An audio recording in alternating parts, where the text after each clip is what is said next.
introduce Eleana Del Rio. Thank you, David. Today, Norman selected 6 artists, actually, for this exhibition, which shows a pretty good range of the type of work that Koplin Del Rio is known for. We've had, in most cases, very long relationships with each of these artists, maybe at least 5 or 6 shows over the years. Chester Arnold is this artist right here, and these are all conjured from memory, and his paintings always speak of the human condition and the environment, and a lot about our debris and what we leave behind, and what we kind of, especially in the pit paintings, and that's a recurring theme, these pits that are larger metaphors for life in terms of mystery and what our remains are.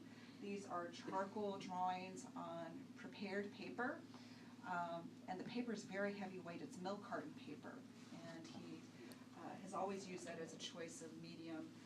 There's a very subtle umber brown tone that's there, and that's coffee stain. He's an avid coffee drinker, an addict per se, and he's always incorporate that in terms of a warmth. But this is exclusively kind of his choice of medium. The pieces that are here are from his ongoing C series, the letter C, standing for coffee, cubicle, corporation, computer, all of the C words that he can think of.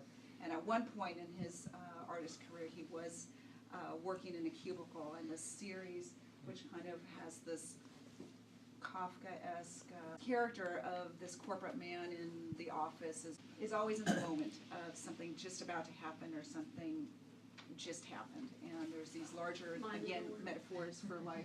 The third artist, just quickly, is Ira Korman, who has the charcoal drawings on paper. He's primarily exclusively a draftsman. He's from Los Angeles, originally from New York.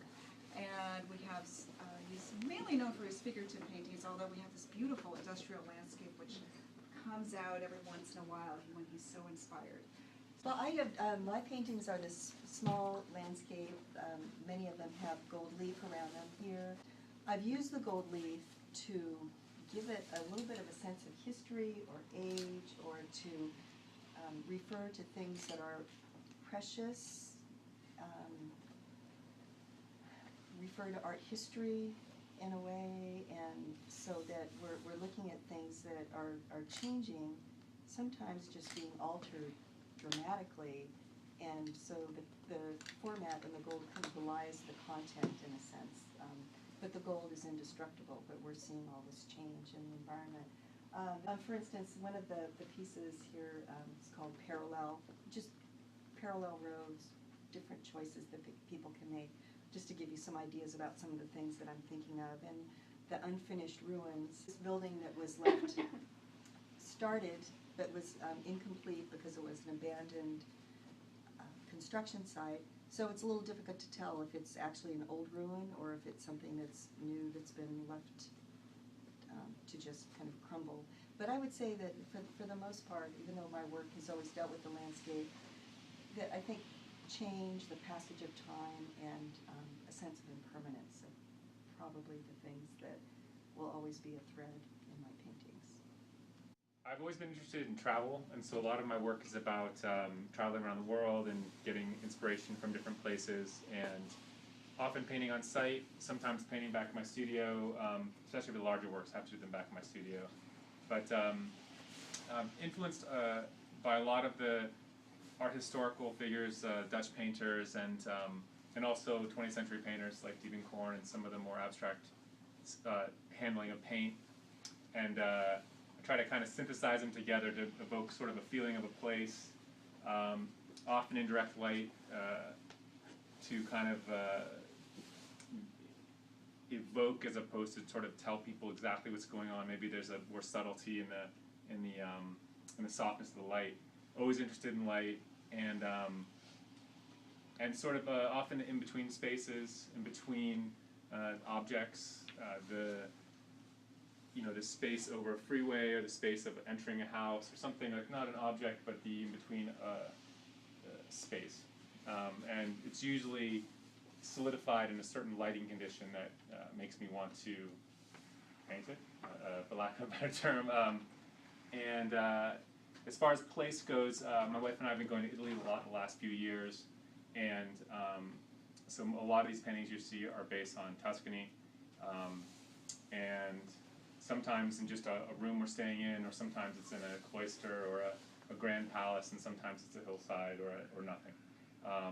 And then there's a few pieces here from the China series. We went to China a few years ago, and that was quite a great experience. There's a catalog here if you guys want to flip through it. And that was a very interesting show, a very interesting trip, and all those pieces I had to do from photo reference pretty much, because of the nature of the trip, the nature of the subject matters. You have to basically kind of after the fact, through memory and drawing and photography, reconstruct images. The work I'm showing is actually a very specific project that's kind of tangential to the primary work that I'm doing. These paintings, these two tondos, the gray tondos, is a series of gray portraits which actually come out of an advanced drawing class that I teach. I begin the second half of the semester painting someone who has graduated from a school. I teach at North Park University in Chicago, and I've been picking students who have, in some fashion, had like art-related careers. Joe Schubach is an actor, Teal Short is a musician, Rachel McKim is a painter.